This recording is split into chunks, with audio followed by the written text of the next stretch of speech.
তো বন্ধুরা আমরা এখন আছি শিলিগুড়ি চা বাগানে।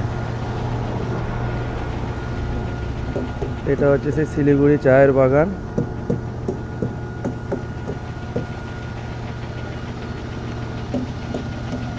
এই হচ্ছে আমাদের গাড়ি। কালকে রাত্রে আমাদেরকে ছেড়েছিল, রাত্রি 9টার সময় কলকাতা থেকে ছেড়েছিল। আমাদেরকে সকালে টাইম দিয়েছিল, তো আমরা সকাল 7টার মধ্যে পৌঁছে গেছি।